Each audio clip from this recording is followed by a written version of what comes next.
എല്ലാവർക്കും നമസ്കാരം. ഇന്നത്തെ വീഡിയോയിൽ നമ്മൾ പറയാൻ വേണ്ടി പോകുന്നത് മാൽദീവ്സിൽ വരുന്ന ടീച്ചേഴ്സിന് എങ്ങനെ ഇൻഷുറൻസ് കിട്ടുന്നു, അതുപോലെ തന്നെ ഡിപ്പെൻഡൻറ്റിനെ കൊണ്ടുവരുമ്പോൾ എങ്ങനെ മെഡിക്കൽ ഇൻഷുറൻസ് എടുക്കാം. ഈ രണ്ട് കാര്യങ്ങളാണ് ഇന്നത്തെ വീഡിയോയിൽ ചർച്ച ചെയ്യാൻ വേണ്ടി പോകുന്നത്. അതിൽ ടീച്ചേഴ്സ് നോർമലി മാൽദീവ്സിൽ വരുന്ന സമയത്ത് ടീച്ചേഴ്സിനുള്ള ഇൻഷുറൻസ് പ്രൊവൈഡ് ചെയ്യുന്നത് മിനിസ്ട്രി ഓഫ് എഡ്യൂക്കേഷൻ വഴി തന്നെയാണ്. അതിൽ സ്കൂൾ തന്നെയാണ് നമ്മൾ എല്ലാ പ്രൊസീജിയേഴ്സും, അതായത് ഇൻഷുറൻസുമായിട്ട് ബന്ധപ്പെട്ടുള്ള എല്ലാ പ്രൊസീജിയേഴ്സും സ്കൂൾ വഴി തന്നെയാണ് ചെയ്യുന്നത്. രണ്ടാമത്തെ കാര്യം എന്ന് പറയുന്നത് ഡിപ്പെൻഡൻറ്റിനുള്ള ഇൻഷുറൻസ് ആണ്. ഡിപ്പെൻഡൻറ്റിനെ കൊണ്ടുവരുമ്പോൾ തീർച്ചയായിട്ടും നമ്മൾ ഇൻഷുറൻസ് എടുക്കുന്നത് നല്ലതാണ്.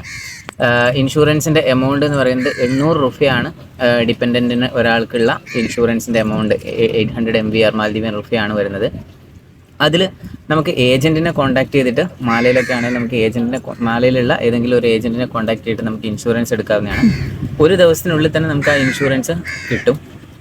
പിന്നെയെന്ന് പറയുന്നത് നമുക്ക് ഹോസ്പിറ്റലിൽ 2000 to 2500 രൂപ ഒക്കെയാണ് നമുക്ക് ഒ പിയിൽ കിട്ടുന്ന ഇൻഷുറൻസ്. വളരെ ചെറിയ എമൗണ്ട് മാത്രമേ നമുക്ക് ഒ പിയിലുള്ളൂ. നമ്മൾ നോർമലി ഒരു കൺസൾട്ടേഷന് പോകുന്ന സമയത്ത് തന്നെ 200 രൂപയൊക്കെയാണ് അവിടെ ചാർജ് വരുന്നത്. പിന്നെ നമ്മുടെ മെഡിസിൻസ് ബില്ലൊക്കെ ആകുമ്പോൾ ഒരു 2-3 പ്രാവശ്യം ഹോസ്പിറ്റലിൽ പോകുമ്പോൾ തന്നെ ആ ഒരു ഒ പിയുടെ എമൗണ്ട് നമുക്ക് തീരും.